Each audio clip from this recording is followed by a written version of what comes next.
I'm Mark Van Warmer, the Executive Director of the Union County Community Development Corporation, which is our local development corporation here in Clayton, New Mexico, located in northeastern New Mexico in Union County. Today we're on the farm of Todd Poling. We're in the midst of a harvest right now here in Union County with both of these crops now coming out of the ground. Todd has half of a circle here of sugar beets growing, high energy hybrid sugar beets from the Beta Seed Company, which were specially developed to have very high sugar content. And over here, Todd has a half a circle of grain sorghum, or actually of skyscraper sorghum growing, provided by the Ceres Seed Company. And skyscraper sorghum is a special variety that grows very, very tall. We are going to be determining yield of beets per acre in tonnage, and the same thing with the skyscraper sorghum. I'm Todd Poling from Clayton, New Mexico, farm and ranch here in the area. My goal was to kind of find a feed that would work in the bio energy as well as cattle feed, a dual purpose, that we're not hung to one thing, and a high producer with low inputs. So for the last couple of days, I've been traveling around with Mr. Blume, David Blume from Blume Distillation, and two gentlemen from Taos Biofuels, Richard Mason and Douglas Webb, who, believe it or not, have been looking at Union County for the biofuels industry since 2002. In fact, they've been here on several occasions, presented several projects. The technology just really didn't pan out, but they never forgot us, and they've been working feverishly in the industry to locate technology that could be adaptable to Union County, because they see the agricultural biomass that we have here is potentially useful. And we're probably now at a point in the history of ecology and economy and environmental science that biofuels, particularly ethanol, is ripe for being manufactured right here in Union County, thus creating new jobs and some very interesting spin-off businesses which will also enhance our economy. So David Blume is the Executive Director of the International Institute for Ecological Agriculture and the founder and Chief Executive and Chief Technical Officer of Blume Distillation. He also wrote the book called Alcohol Can Be a Gas. He's a globally renowned pioneer and expert on regenerative agriculture and appropriate scale alcohol fuel production. Mr. Blume is also a farmer by trade and has 30 years of consultation with agricultural groups, municipal and government agencies, as well as schools and universities on the implementation of sustainable energy solutions for rural and urban communities. He won the American Corn Growers Association Truth in Agricultural Journalism Award, and he is a sought-after presenter for international energy and fuel conferences. And he's been a featured guest on NPR, as well as Clear Channel and GCN radio networks. And personally, my experience with Mr. Blume has been very positive. An extremely knowledgeable guy, has been as far as the Amazon and communities where you actually have to boat in and can't even fly in or walk in the Amazon. He's been all over Europe. He's probably seen just about every scenario of ecology and the economy on the planet, and with his background and knowledge, has chosen to come to Union County and look at our resources, and hence this talk that he's going to give is sort of going to be based on what he has seen in Union County as far as the resources that we have here. Well, thank you, Mark. When I hear all that, I go, who's he talking about? I couldn't have done all those things, but yeah, I kind of have. Now, you know, I am not objective, okay? I have a particular attitude about energy, which energies I think we ought to move to and which ones we shouldn't, because we got to face it, we're running out of easy to get at oil. This fracking thing is going to last for a little while and then it's going to be gone. And what are we going to do in its place? The global concept here is the concept of economic base industry. And what an economic base industry is one that is locally grown, locally produced. Now, there is also the concept that locally refined ethanol could be blended with gasoline in the area and markedly diminish the fuel costs, and possibly even a concomitant biodiesel production facility, which could supply all of the trucks here with low-cost diesel and even enhance the profits of the biofuel industry alone. We're building small alcohol plants. The average plant in the Midwest is 50 to 100 million gallons. And that's, you know, they're trying to build it like it's an oil refinery. But our plants are anywhere from 250,000 to 5 million gallons. So we're just a handful of percentage of what these big plants run. So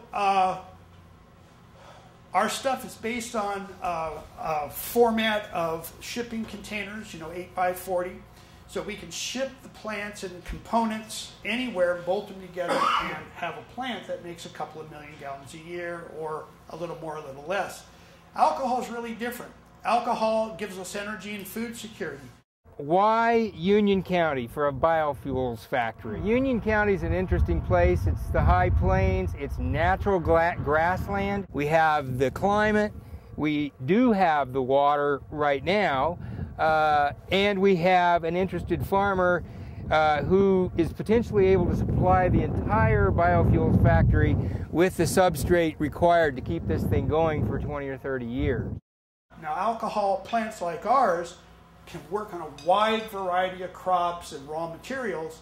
The ones that are in the Midwest that are really giant, well, they run on corn, and then the next day they run on corn. They're only set up to run on corn. So basically, if you have a flexible system that can run on buffalo gourds one day, right here from the from the plains, it can run on cattails, weeds that are in the ditches one day when the highway department's cleaning that out or something. You can run on corn when there's a surplus, potatoes, beets, all these different things. Well, you know, you're talking about flexibility. If something's too expensive, you move to something else to make your fuel. Yeah, we grew the forage sorghum. Skyscraper's the name of it. It's a real high producer, big yielder for the biomass. It's the ticket for the feed. You know, there's another variety that's a little better, but all in all, both are pretty attractive as far as the feed side. You know, the ethanol side is for somebody else to tell us, but then the sugar beets, we grow the sugar beet, trying to be total self-sufficient in the sense of not to have to go out and buy any outside feed, be total self-sufficient, grow all the proteins and fat, sugar, whatever is in the feed to keep the cows as cheap as possible. There are value-added benefits that can be realized from these two crops beyond just the biofuels industry. For instance, in the case of the sorghum and the beets, Todd Poling is going to co-ferment these two substrates together. In other words, he's going to make silage, chop up the beets, chop up the sorghum, put them in a big hole, ferment them, and feed them to cattle as a value-added product that has more sugar. This is a combination of sorghum, you know, that wasn't harvested for alcohol, just harvested whole. And it wasn't even a juicy sorghum. It was skyscraper. Skyscraper was the... So that was really a real tall cellulose sorghum. And then mixed with beets, you know, and which are high sugar. So this stuff fermented great, which is the process of silage making, lactic acid fermentation. And it's just, as Todd says, well, you tell me what the cows do when they get to it. Oh, I explain it like throwing a bowl of candy out in a classroom full of kids. They go crazy. So, as Todd pointed out, it's not a big risk to grow these energy crops instead of traditional crops because it has animals to feed them to. These always got a plan B if the alcohol operation isn't viable for some reason or not ready fast enough. No big deal. He takes it into silage and then feeds it to his animals until things are ready. Well, that's going to show people around the area that they can get better weight gain out of their cows. He's going to feed the beets to the cows at his dairy industry, which undoubtedly will show a 10 to 15% increase in milk production. What we grew, we was off to a really good start. We got a hail. It was 8 feet tall, 10 foot tall, and hailed it down to waist. And the feed come back to 10 to 12 foot plants still, which for sure has hurt our yield. I'd like to know what it would have been versus what it is, but we're still looking at an 18, 20 ton crop. Had we not had that setback, it took the plant 30 days before it started growing again. I thought it was done, and when it took off, it growed like heck till it cooled off.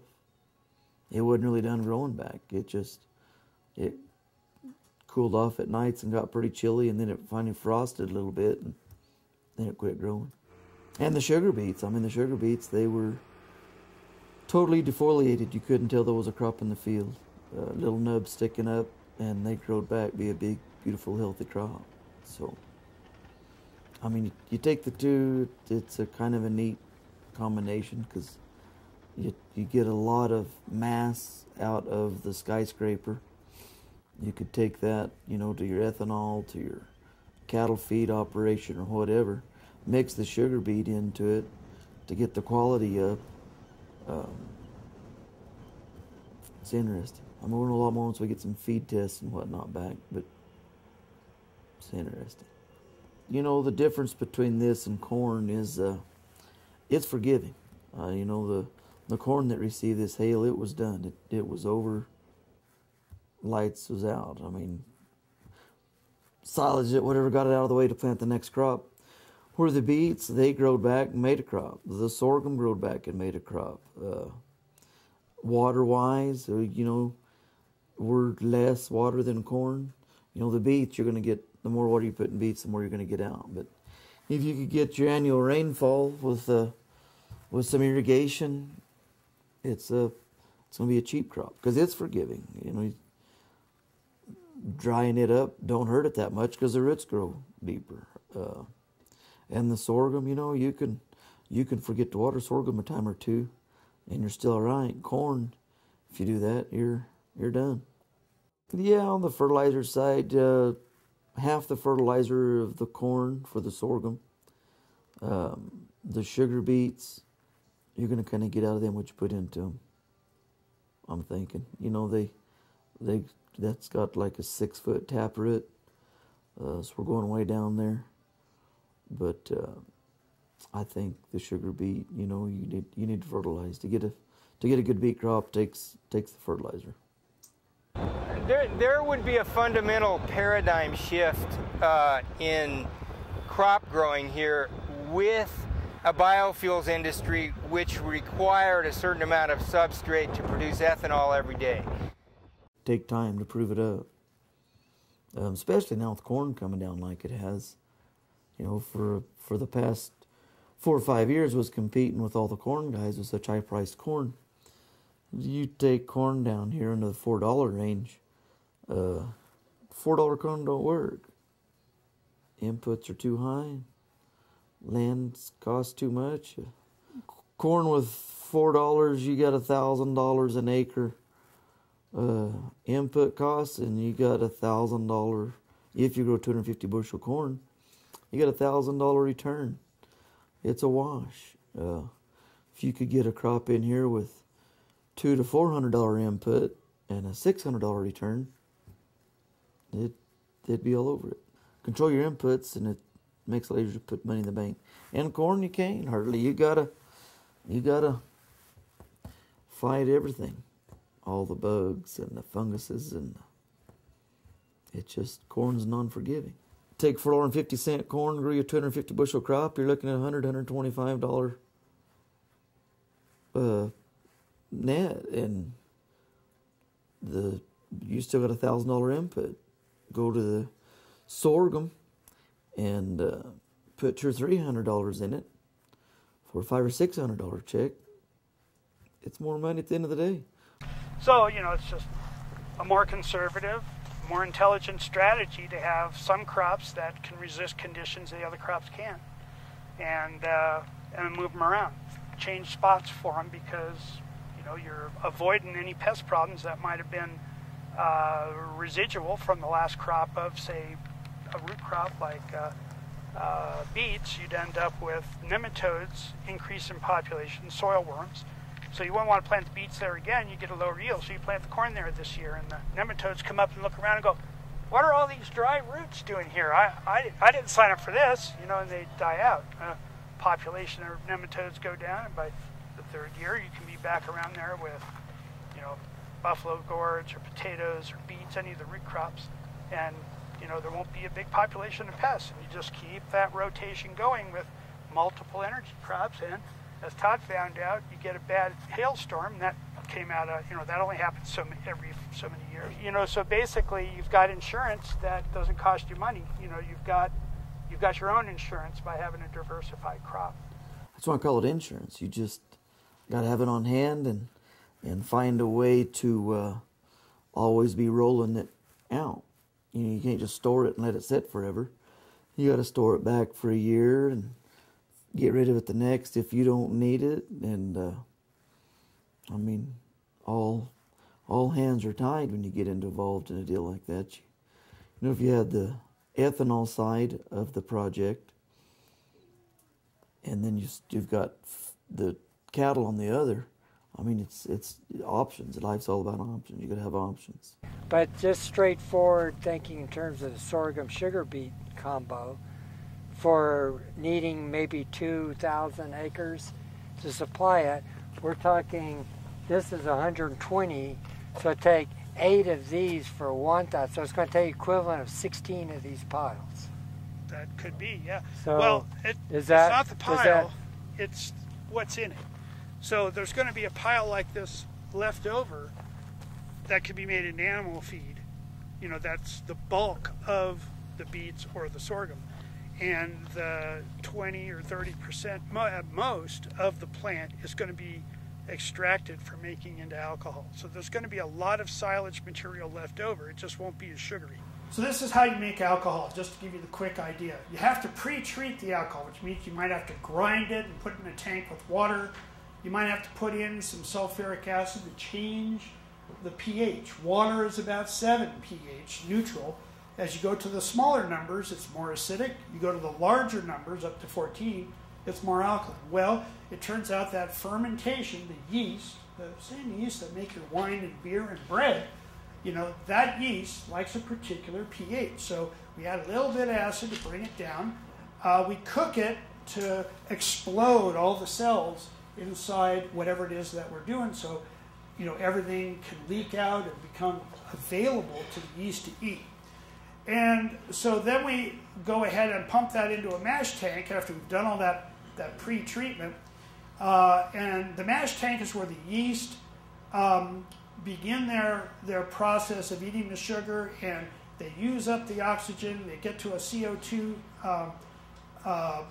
respiration, and then we leave it in, we end up mixing in the yeast again here, more of it. And then it goes ahead and ferments in tanks for 1 to 3 days, depending on what it is. If we use something like Coca-Cola syrup, it ferments in 12 hours. If we're using corn, it takes 3 days. So different things take different amounts of time to ferment, which is the yeast eating the sugar, breathing out CO2, and basically excreting the alcohol. And so then we pump it from there into the distillery. Now, a distillery takes advantage of the fact that alcohol needs less energy and a lower boiling point than water. So this machinery separates the alcohol from the water up to the point where it's 96% pure. There's still 4% water in it. So to get the last bit of water out, we run it through these molecular sieves, which grab onto the water but don't grab onto the alcohol. And so what comes out is 200 proof alcohol, 100% pure alcohol, basically. So anyway, the byproduct, you know, the corn or pulp or whatever was in here along with the sugar, well, that comes out the bottom of the distillery, goes over into a rotary drum dryer if you're going to make it into animal feed, so it's tumbled and dried just like your clothes in a dryer, and it comes out pretty dry and it goes off to being mixed. The liquid that comes out of the plant, because you can't just go discharging liquid into waterways, that's not a good thing, and there's only so much you can put on the land at one time. You know, there are regulations about that. So some of the liquid we put through these mechanical compression evaporators, which instead of just boiling it in a pan and getting the water to go away, this machine uses far less energy, and we can make the byproduct from alcohol into a syrup, which we can then mix with the grain that we dried here, and we can mix that up and we can feed it to cows. So the actual experimental test site here that we're growing is going to fan out into numerous other value-added agricultural endeavors, which will also enhance the economics of this region and provide other jobs and increased nutritional support for the local both beef and dairy industry. Let's go to what happens after you make the alcohol. Well, if you have greenhouses, and Archer Daniels Midland, which is a little company some of you might have heard of, had greenhouses like this. You can grow all kinds of crops in a greenhouse all the way through the winter using the extra warm water from the alcohol plant and the nutrient solution left over after you distill and make the alcohol. So you can grow all kinds of greens. This is not quite what we wanted to show you. We have a better slide. You can raise fish instead of other livestock with the byproducts from alcohol production. Now, you only have to feed 1.5 pounds of feed to fish to get 1 pound of fish. They're really efficient, and that's why they call them fish, you know. But at any rate, you can grow these in greenhouses in fresh water. This one's in a river, and you can produce, for every cubic foot of water, you can produce 1 pound of fish in 6 months. So it's a very profitable way to make money with byproducts from alcohol. Mushrooms, which sell for quite a bit. These are oyster mushrooms. Go on the, will grow on the byproducts, say, from sorghum to alcohol, beets to alcohol, corn to alcohol. Most things that have some fiber left over, you can take that sterilized fiber after you boil it and make alcohol with it, which is a distillation process. You can go ahead and take that prepared material, put it in bags with the seed material for this, and in 2 weeks you got mushrooms. And these things are worth a lot of money per pound. 1 pound of dry byproduct will make 1 pound of wet mushrooms, and they sell for about $7 a pound. So that's pretty interesting. You can make, if you go ahead and use a special kind of separator, which splits the sorghum or sugar cane into the woody portion and the sugar portion, you can make press board out of it, and this entire building is made out of byproduct from alcohol production, including laminated beams that look like 2x4s, etc., made from the fiber left over at alcohol. Next. You can grow in a greenhouse. This is growing in water, but you can do it in soil too. This is basil, which is about $9 a pound. You've got lettuce, which is about $3 a pound per square foot. And you can also raise fish. Now, obviously, the fish, if they eat 1.5 pounds of feed and they make 1 pound of fish, that means they make 0.5 pound of manure. So the water, you have to change it a lot, otherwise they're swimming in their own stuff.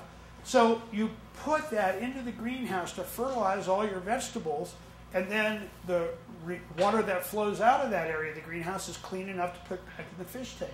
So you biofilter the water and give it back to the fish, and the fish keep making fertilizer for you to raise those greens. The fertilizer water left over from the fish farm, like I mentioned earlier, goes to your vegetable greenhouses, along with some of the byproduct from the methane plant, and the CO2 from the distillery. Now, CO2 in your greenhouse triples your yield per square foot. You're looking at 9 pounds of produce per square foot.